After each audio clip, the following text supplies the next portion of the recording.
you're in a refugee camp. Now you're in this place whereby it's like prison by choice. Because you can't go anywhere, you can't do anything. You have to depend on, somebody. You can't really think for yourself. You have zero right. Number one, you have to take responsibility. You mentioned that the world has become so impatient, like people want everything to happen now.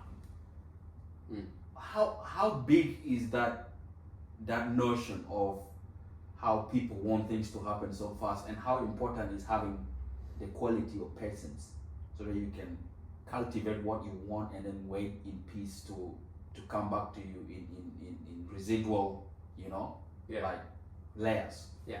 Nature and success principle is the same. That's how we are designed to operate. Hello and welcome to the Whistleblower Podcast. My name is Natal, and today I have my good colleague and a long-term friend, Mentis Oriam. Welcome to the Whistleblower Podcast. Thanks a lot, man. Been always good to sit down with you. I've known you, almost 15 years. Man, long time flies. Yeah. I remember when we knew each other, you didn't even have beard. Now you look like Mr. Beard, man. It's a good story, man. No, look, I appreciate you calling me over to come have a chat.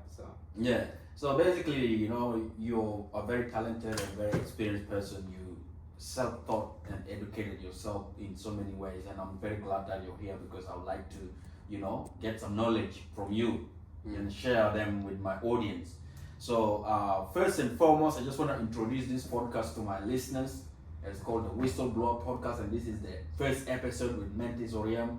Whistleblower Podcast comes from the idea that whatever you post on social media or on website or on all the platforms with the digital world today is a form of whistleblowing. Like today, I can go to my Facebook and say something, that's whistleblowing. You can post something about entrepreneurship or about your business, that's whistleblowing. Being a journalist myself, if I write a story or I recorded a podcast, an audio, put it online, is a form of whistleblowing. Yeah, so that's where the name of the podcast comes from, and I'm very glad that I'm with you today. So can you tell us a little bit about yourself? Who are you, Mentis? Well, like you already said, I'm Mentis. In terms of my background, I was born in South Sudan. I came in Australia back in 2004 as a refugee migrant. Just like the usual, migrant story. I was 16, barely speak any English, broken self-image, and everything. Nothing was really going for me. I was raised by a single mom. My father, because of the war, he was a soldier. He died when I was only 2 years old. So I basically came up with no father power. And right now I have 2 kids, very energetic. Congratulations. Thank you. And in terms of my profession, my background initially in IT and business, and so I've kind of done a lot of different things in a career, but in my late 20s, I lost interest climbing the corporate ladder because of the dreams that I had. I just couldn't see myself accomplishing that dreams, playing that. Being as an employee. Yeah, just like climbing the corporate ladder, just being aligned with the vision I had for my life. So what happened then, I took interest in entrepreneurship, and yeah, it's been a good journey. Now I got 3 ventures. So one of my business is consulting. Yeah. So basically I work with aspiring entrepreneurs and business owners, helping them mainly in terms of clarity. One of the things that I'm big at is making sure people build the right blueprint, life blueprint, business blueprint. I believe if you don't have clarity, you can't really take elite level action. How do you find clarity? Good. That's a really good question. And in terms of getting clarity, that is a journey. It took me 10 years to get to a point where I look in the mirror and say, I know who you are, I know what you want, I know what you're going after. So it's a journey. It's not like a one-off thing. So, but obviously once you do something you can now help fast track some people's lives, and that's what I'm engaged. And my second business is design and marketing. So we work with business owners, helping them mainly overcome one common challenges that business owners have, which is increasing brand awareness. And the third one, actually being a refugee migrant. When you overcame something, somehow you just want to give back. And I'm sure a lot of you listener might testify to that. So I have this passion to give back and empower young refugees and migrants. So I took all my journey, everything I've learned, and I've crafted it into a 12-month coaching program to help 15 to 35 refugees and migrants, coaching them mainly focusing on mindset for success and financial independence. Like I was saying before, the goal is for somebody to have a strong blueprint, life blueprint, and that particular program helped them in that aspect. So that's kind of a brief background on my life. Wow. Yeah. So, like, you talked about the 10 years that took you to become self-aware, that person that in the mirror you look at yourself and you told yourself that you know who you are, you know what you want, and you know what you're going for. Can you summarize those 10 years? What did you have to do? Because I understand there's a saying, and there's this movie actually called Catch-22. Before you start one business, you need to do A, B, C, D, up to Z before you can actually establish that business. You need wheels, you need a steering wheel, you need tires, you need, to fix the legs of this vehicle so that it starts moving and it be able to be driven on the road. Yeah. Can you just give us a clue about how did you start it when you came to Australia in 2004? Yeah, look, because I came here, I was 16, so I went through high school, and I could barely speak English, as I mentioned before. So based on all those sequence of events that happened in my life, just there was, I always felt like, I was just like struggling. My entire life always been about struggling. Like you felt like you were in a vacuum, like you're engulfed by snow and you don't know how to get out of it. Like there was no father figure in your family, or like the way what mom will the advice that mom gave you was not enough, that you had to go and venture and find advice or maybe education and educate yourself. Yeah, look, part of that, but generally, when you're born in a war-torn country, and then at the age of 5, you move to a refugee camp, and we spent 10 years in refugee camp, and then you came to a new country and started again from scratch. So pretty much my whole entire childhood journey has been trying to run away from something. Yeah. I've never really felt like I had a grassroots where I felt like, okay, I'm stable, I'm building my life, things are working out. That never happened. And the circumstance is, I had a single mom who basically didn't have much. I grew up with, I didn't have much. We were really poor, and all that sequence of events. And when I was 26, I just came to a point where I was like, I'm done with this. Yeah. Because if you look at Australia, right, we live, it's a beautiful country, high standard of living, but not everybody. Come on. Peter. Peter. Come on, man. The whole 5 minutes you were allowed on the phone. That's not good.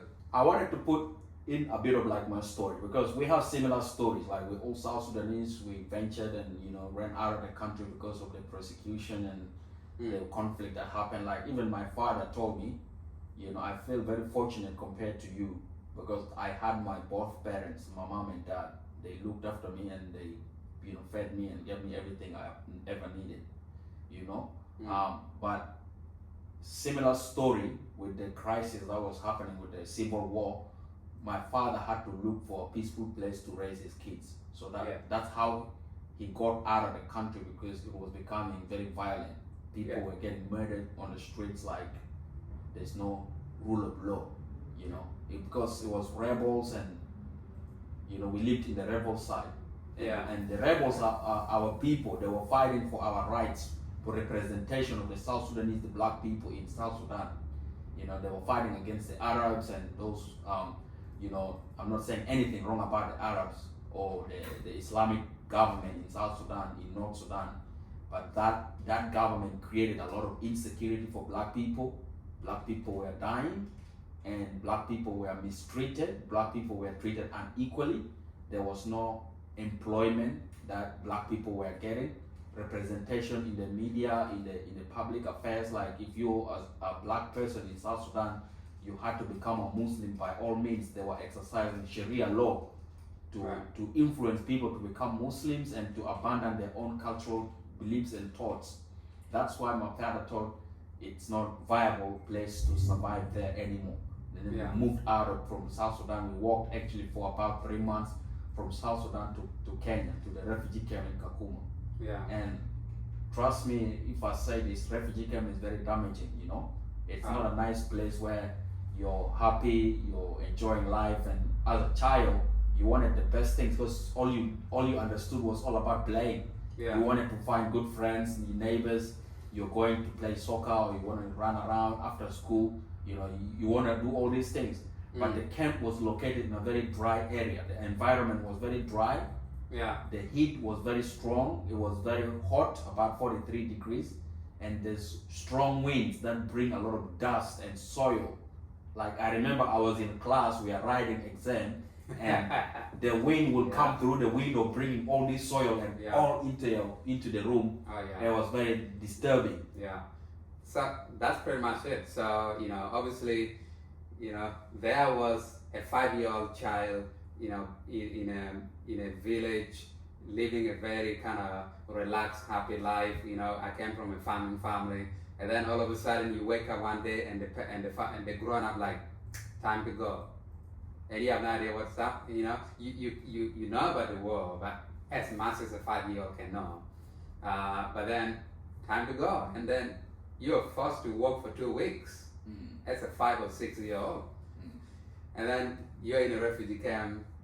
Now you're in this place whereby it's like prison by choice, because you can't go anywhere, you can't do anything. You have to depend on somebody. You can't really think for yourself. You have zero right. It was just hell. Yeah. Now, like imagine for me as a child, I don't even know how it was for people like my mom, who was looking after 4 kids. It was very risky, because in a camp, you cannot cross 500 meters away from the borderline of the camp. Nah. Because the natives of the Kenyan people who lived in that region where the refugee camp was located, they were very envious and jealous of the refugees, because the refugees were being looked after by the United Nations. Refugees get free food, free water, free shelter. Like even though we were camping, I don't know. They used to come and loot and even shoot people, shoot the refugees. One of my choir leader, she was the choir mistress in our church, in one of the Anglican church in close to the river, in Tarach River, in Group 10D, Kakuma 1. She was our choir mistress. One time they went to Kakuma 2 or Kakuma 3. On their way back, they arrived about, in the evening, about like 6 or going to 7, when the day was turning a bit too dark. They got attacked by the natives, and they were aiming to rape them. And this lady, she fought until nobody was able to touch her, and then they shot her and she died on the spot. Yeah, look, that is while that might be happening, and I'm sure it's happening, but also you can't just get up and say, okay, let me go to a major city, or let me go to this. You are literally restricted. Because, because you have no traveling document. No travel document, and you have no right. You're a refugee in that camp. You don't have a passport. Yeah. So coming to Australia as a 16-year-old, with all that broken self-image and all the sequence of things that happened. You know, I had to start here. Couldn't speak in English. You know, I couldn't understand a thing the local was saying. They couldn't understand me. All the cultural shock that was happening, it was just like, oh my God, it's like one problem after another. So, you know, I remember I went to buy a $7 burger, and this is the start of the turning point in my life. Here in Australia, when you're Australia, yeah, a seven, I couldn't afford it. And you know, I could tell that lady literally said, "Get out of my face, you," like, she didn't say that, but I felt as if she said, "Get out of there, you broke whatever." And I just had enough, man. At 26, you know, that's when I made a decision. I was like, I'm done with this life. I'm done with being broke. I'm done with, you know, just like struggling. You know, I want better. Yeah. And in response to your question, that was the changing point for me. Yeah. So until then, I didn't even sit down to even think about whether life is more than just struggling. It always been more than So struggling. your struggle gave you the motivation to have a change in your life. Yeah, you know, because coming from, you know, like most migrants, they're very pretty driven. You know, they came here for a reason. They want a better life. And then you get here, you're struggling again. You're like, oh my God, I was struggling that time. What's up? You know, so I was like, so I had the dream to look after my mom. You know, I had the dream for me to live at a certain standard, and I just couldn't do it. I couldn't do it in one of the richest countries like Australia.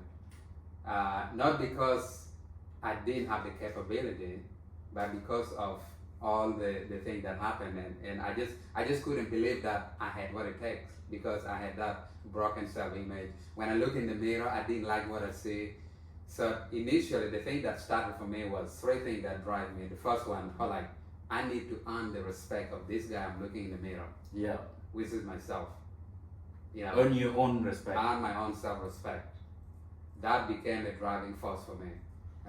You know, the second thing is, I was like, because I didn't want to struggle anymore, I was like, I want to break the cycle. Yeah. Now, just think about this for a moment. Here I was, you know, 26, always been struggling, you know, broken self-image. Then I made this bold move that I want to break the cycle. You know? It's a dream that is unimaginable. Like Unimaginable. you cannot think whether you're going Yeah. to make it. Yeah, but those two things was the starting point for me. And because of that, I started asking myself the right question. Until then,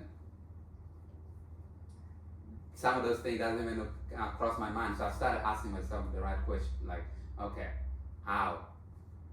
How can I earn my self-respect? How can I, you know, do A, B, C, D? And it led from there. So the first thing that changed for me was somebody, you know, one of my friends, he was in real estate. You know, when I was 18 years old, he gave me this CD by a guy called Zig Ziglar. Mm. And in that CD, it talked about the power of the mind. I might be even 17. He was 21. He was a 21-year-old real estate who was driving fast car, and I was like, this guy is just next level, you know. So, but he was being programmed his mind. So Yeah. when I started listening to this CD, one statement caught my attention there, and I keep going back to that. Yeah. And he said, you can change who you are, you can change where you are by changing what goes into your mind. Now, when I heard that, it didn't make any sense to me. It took me years to understand the power in that statement. Yeah. And that's how the journey began. And I know, like, from my encounter with you, you're very open-minded. You like self-development. You know, like, you have done studies and you have continued on your own to educate yourself. Like, why was that very important for you? And how did that impact your life? You know, like I was saying before, being raised by a single mom, and I've never said this to anyone, but I have never ever felt like somebody had my back at the highest level. You know, I've always felt like if anything gonna change in my life, it's gonna be up to me. And I always have this in my mind that, you know, when my mom brought us here, I was like, okay, this is as far as this lady brought me. Anything from here forward is all on you. So, you know, I had that bond that says, if you don't do something, man, you're gonna be screwed because you have nowhere to fall back on. Yeah. And you know, so the way I operate, I always operate with that mindset that you don't have any backup. You know, it's all on you. And there's no way you're falling back. There's no way, and that's the truth. You know, like sometimes I feel like some people just, you know, play this game as if they have a lot of options. I play the game as if I have no option because I really don't have much options. Okay, so I went in very aggressively to make things for myself. You know, like I was saying before, for me to go to the level that I wanted, I needed to build me because I was a broken kid.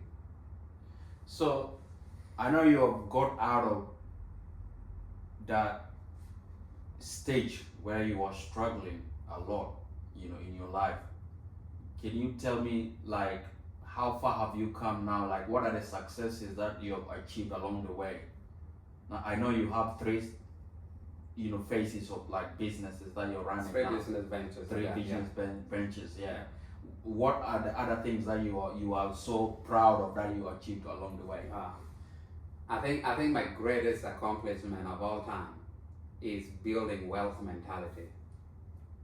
To be able to build myself to a point where I can look in the mirror and say, "You got it. I respect you, man." You know, that by far outweigh everything else. Yeah. You know, because until you can see that you are worthy of success, you know, that you have what it takes, that you're deserving. Until you get to that point, I really don't care what kind of resource you have access to, who's in your corner. If you don't believe that you're worthy, you're deserving, and you're capable, nothing's gonna happen. For one of my listeners who is not getting what we are talking about, you know, they're interested in your story. They are influenced at your work ethic and how you got there. How would you inform them to be able to find themselves and be proud of themselves like the way you found yourself? Well, you gotta look, and one of the passion, I'm literally passionate about people development, and you know, one of my passion actually is being a migrant. I've created a program to empower young refugees and migrants. But to answer your questions, number one, you have to take responsibility. I think until I was 26, I was playing a lot of victim, like why me, you know, and in a sense, maybe I was feeling like I was entitled to something, you know. And then you didn't get it. I didn't get it. You become frustrated. Yeah, you know, no, just the mindset. Think about it. If you're still playing victim mindset, if you're still feeling like you're entitled to something, okay, and if you're making excuses, you are not ready yet. You need to work on that. So the first steps is for you to say, I'm taking responsibility for my life from here forward. That was the start. After that, you gotta commit to become a student in the space that you wanna excel in. Yeah. Okay. But first, the biggest student you wanna be is a student of learning about who you are. What sort of values do you have to become when you're that student? Do you have to have willingness, obedience, respect yourself, like, and look after yourself, your health, your clothing, your feeding, you know, like the small bits and pieces of everything? Well, you know, I believe once you make a responsibility and you say, I want better, which means you raise your standard. You say, I'm not going to accept anything that is not at this level, you know. So by raising your standard at a high level, you automatically do not accept certain standard. Okay. So you talk about your health and what you eat. So you raise your standard. You say, this is what I want, and then being a student and it's basically mean you have to be teachable. You know, You have to be coachable. you have to be you have to look and say, I don't know what I don't know. Yeah, you have to And accept it. you have to accept it that, you know, I'm here, I want to be there, I'm way far off and I don't know how to get there. Who can help me? Who can I go and look up for to help me get there? And generally, unfortunately, for most of us migrants, and I struggle with this initially, is our trust been violated by so many life circumstances, by family member, friends, the world, what have you, to a point where we find it very difficult to trust. Yeah. You know, and if you don't trust, you can't seek for help. Now, you know, my mom, amazing human being, she raised us on faith. So she basically, so I'm a big believer of being grounded in faith. So one of my favorite scripture in the Bible is Proverbs 4:23. Proverbs 4:23, and he said, above all else, guard your heart, for everything you do flow from that. So although I've been hurt a lot in my life, you know, my trust been violated in so many things, I always make sure that I keep my heart trustworthy to people.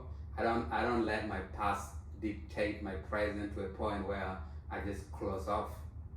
So I'm always willing to reach out and ask people. That was the separator. Yeah, and you know, I don't have any issue with with religion.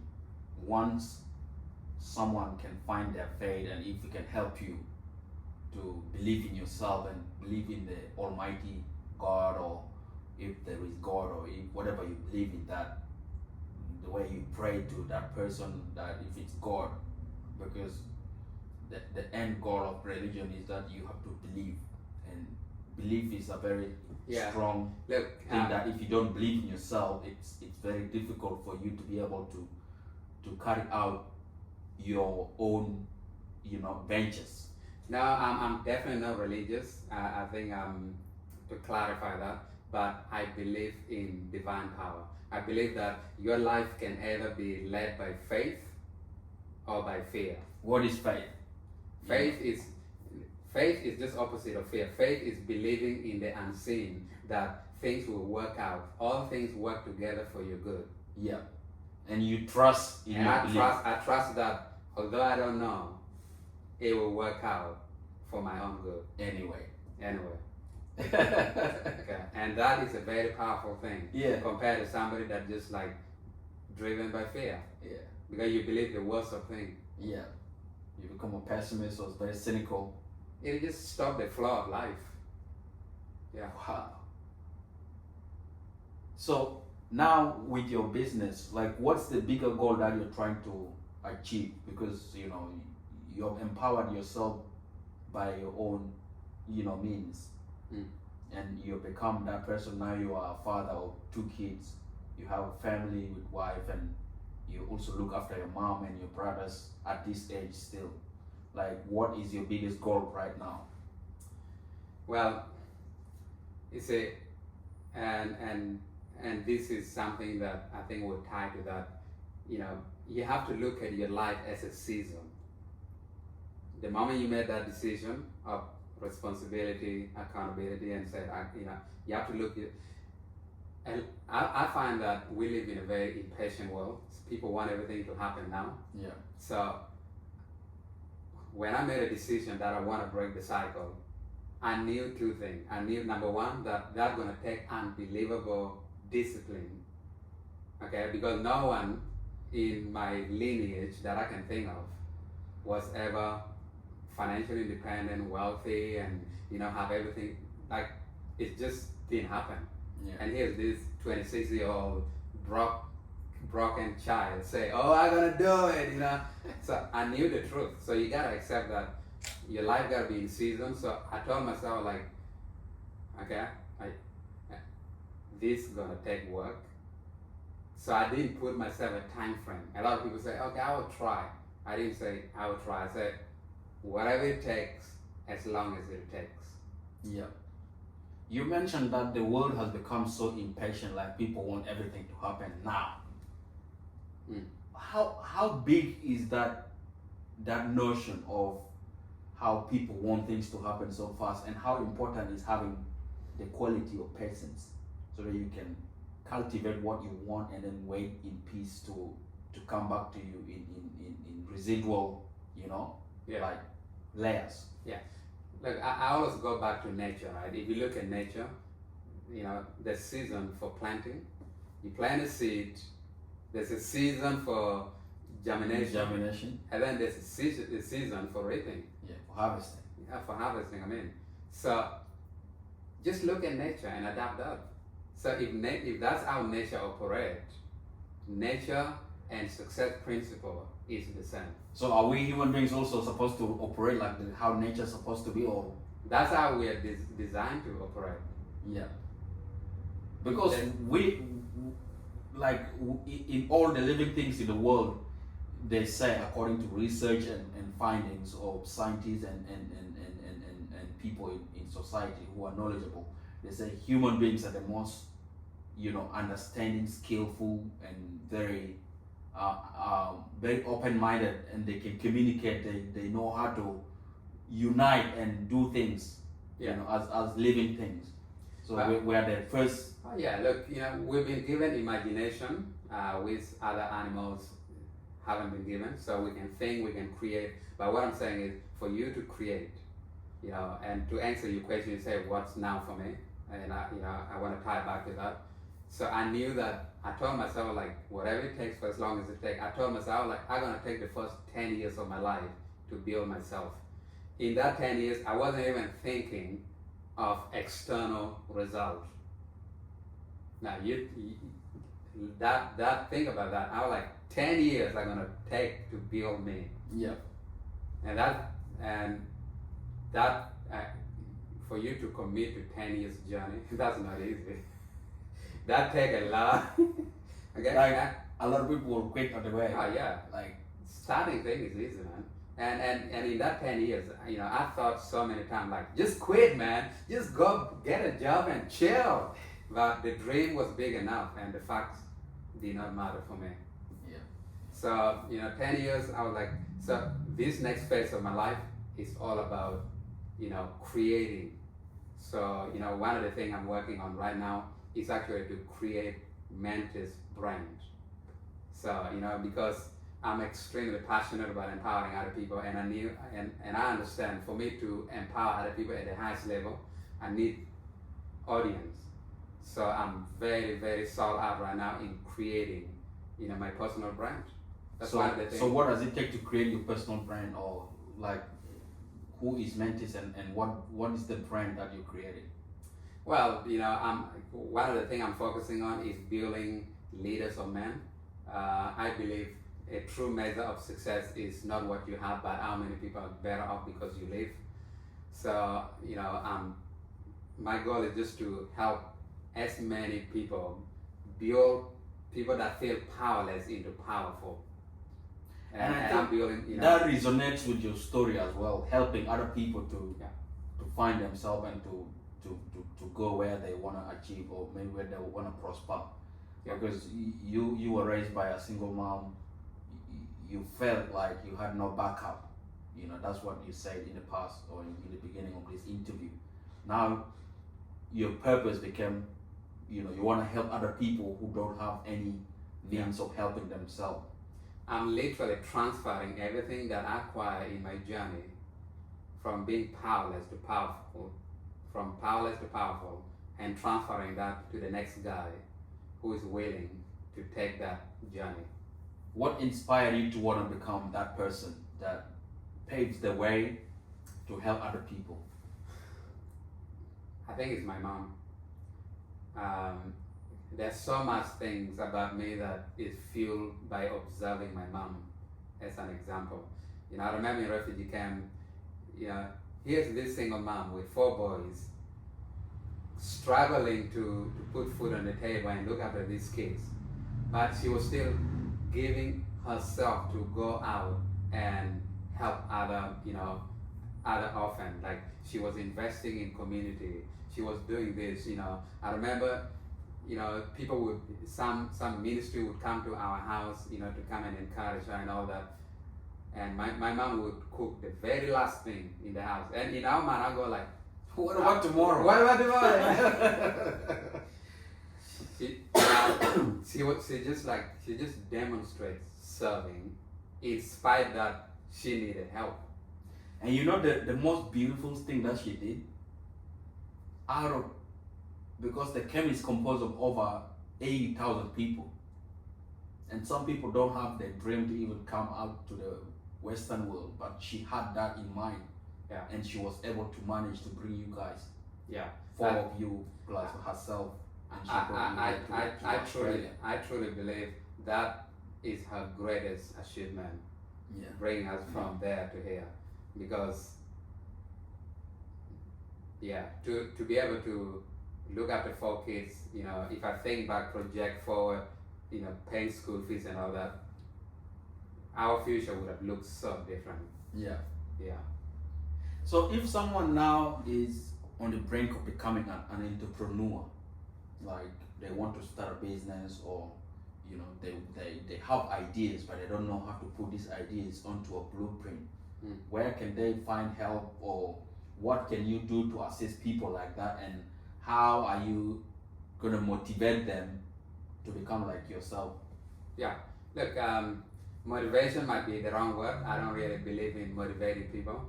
I believe when somebody chooses to become an entrepreneur, means they accept the responsibility that comes with it. And motivation to me is entry level. Like I can say, I want 6-pack. Yeah, I'm so motivated. I'm gonna go to the gym. But I have to wake up in the morning and go to the gym, and that takes discipline. Yeah. Okay, so, but in terms of, to answer your question, man, like I have a 12-month program that literally work with some, like people that want to start a business, people that are already in business, want to grow the business, or people that want to scale a business. So, I partner with one of my friend that we met about 4 years ago.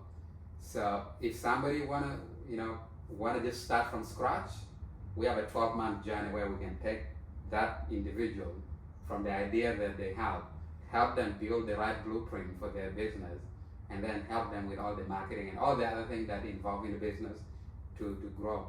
And if somebody already have a business and they want help growing it, our marketing company also will help them out with that. So all they have to do is just reach out.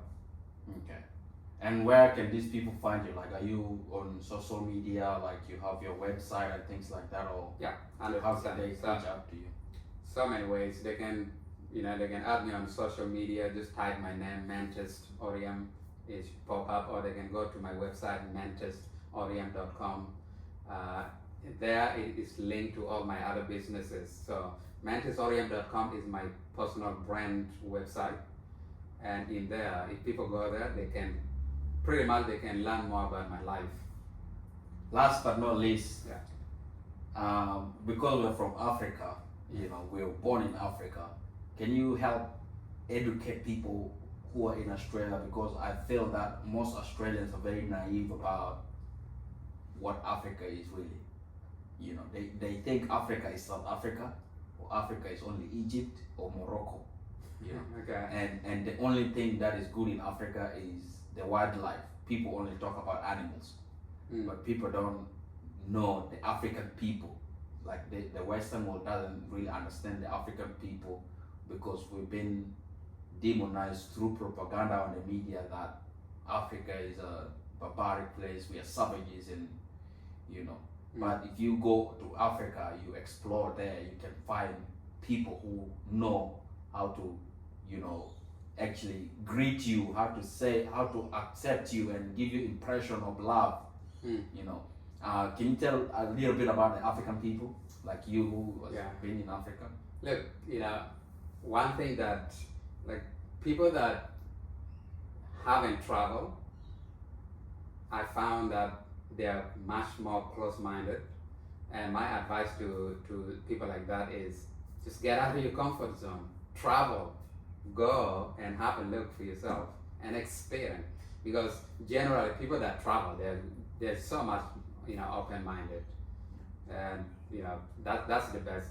Like for them to have that open mind, if they don't go, we can talk all day, all night, nothing changes. So let them explore, get out of your comfort zone, Yeah. travel, Yeah. have a conversation with other, Africans to learn about their lives.